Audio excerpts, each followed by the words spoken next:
गौतम बुद्ध और महावीर स्वामी के संदर्भ में। इसको थोड़ा इंटरेस्टिंग बनाया जाए कि एकदम दिमाग में बैठ जाए सब ईस्वी सन को।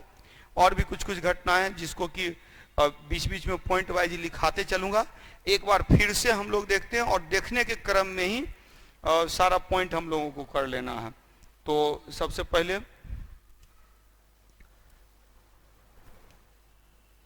तो सबसे स्टार्ट में आ जाता है। तो चलिए तो हम लोग कंपेयर कर रहे हैं किसमें, बौद्ध धर्म और जैन धर्म को कंपेयर कर रहे हैं। तो सबसे पहले तो याद रखिएगा गौतम बुद्ध बौद्ध धर्म के संस्थापक थे। मैंने क्या बताया, सबसे पहले तो दिमाग में बैठाइएगा कि हम लोग नवीन धर्मों का उदय कर रहे हैं। 600 ईसा पूर्व से 500 ईसा पूर्व कर रहे हैं। 600 ईसा पूर्व से 500 ईसा पूर्व के मध्य वैदिक धर्म के विरुद्ध एक प्रतिक्रिया हुई, जैसा कि लास्ट क्लास में देखा था। और इस प्रतिक्रिया से अनेक धर्मों का उदय हुआ। 62 संप्रदाय देखे गए। उस 62 संप्रदाय में 2 पॉपुलर हुआ, बौद्ध धर्म और जैन धर्म। बौद्ध धर्म और जैन धर्म पॉपुलर हुआ। इसके अलावा एक आजीवक संप्रदाय भी था। आजीवक संप्रदाय के संस्थापक मखलीपुत गोसाल थे। तो बौद्ध धर्म और जैन धर्म अधिक पॉपुलर है। तो बौद्ध धर्म और जैन धर्म याद रखिएगा, बौद्ध धर्म के संस्थापक गौतम बुद्ध थे, जबकि जैन धर्म के संस्थापक ऋषभदेव थे। बौद्ध धर्म के संस्थापक गौतम बुद्ध, जैन धर्म के संस्थापक ऋषभदेव।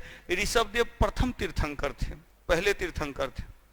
जैन धर्म में 24 तीर्थंकर हुए और महावीर स्वामी 24वें तीर्थंकर हुए। जैन धर्म में 24 तीर्थंकर हुए और महावीर स्वामी 24वें तीर्थंकर हुए। तो हम लोग गौतम बुद्ध और महावीर स्वामी के बीच में तुलना करेंगे। गौतम बुद्ध का जन्म 563 ईसा पूर्व में हुआ। एक कहानी है। एक्चुअली बौद्ध धर्म की 2 शाखा है, एक हीनयान एक महायान। पता ही है हीनयान, हीन मतलब क्या होता है, केवल अपने बारे में सोचना। और महायान, महान मतलब सबके बारे में सोचना।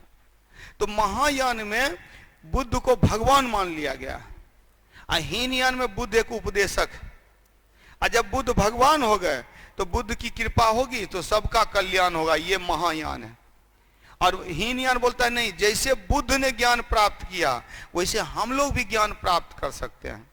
तो जब बुद्ध को भगवान मान लिया जाता है तो ऐसे में भगवान की लीला भी होती है। तो यहां भी भगवान की लीला देखिए। एक महायान का एक की कहानी बता रहा हूं और उसी को तुलना करते हुए हम लोग पढ़ेंगे। मतलब टेंशन नहीं लेना, टेंशन फ्री होकर के पढ़ने के लिए ये है। तो क्या है कि ऐसा था कि शुद्धोधन एक राजा था। कहाँ का राजा था? शाक्यगण का, कपिलवस्तु का राजा था शुद्धोधन। शुद्धोधन की पत्नी थी महामाया। महामाया गर्भ से थी। बोला जाता है कि 10वां महीना हो गया अभी तक बच्चे का जन्म नहीं हुआ। तो ये प्रभु की लीला, बोला जाता है बुद्ध भगवान की लीला। तो बोला जाता है कि 10वां महीना हो रहा था, जन्म नहीं हुआ था। तो ऐसे में महामाया ने इच्छा व्यक्त की अपने मैके जाने की, कोलियगन में। तो शुद्धोधन ने क्या क्या सारी व्यवस्था कर दी और उसको भेज दिया।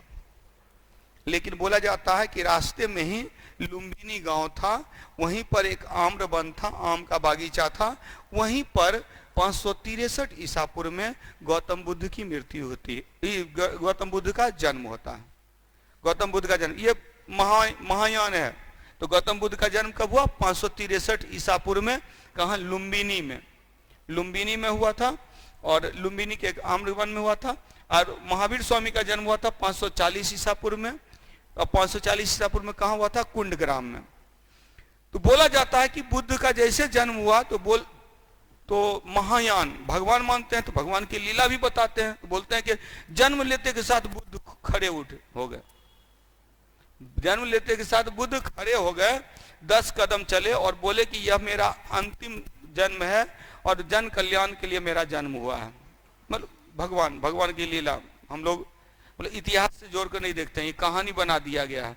जब भी लोग धार्मिक हो जाते हैं तो बहुत सारी कहानियां गढ़ते हैं, चाहे वो हिंदू धर्म में हो, चाहे इस्लाम में हो, चाहे क्रिश्चियनिटी में हो।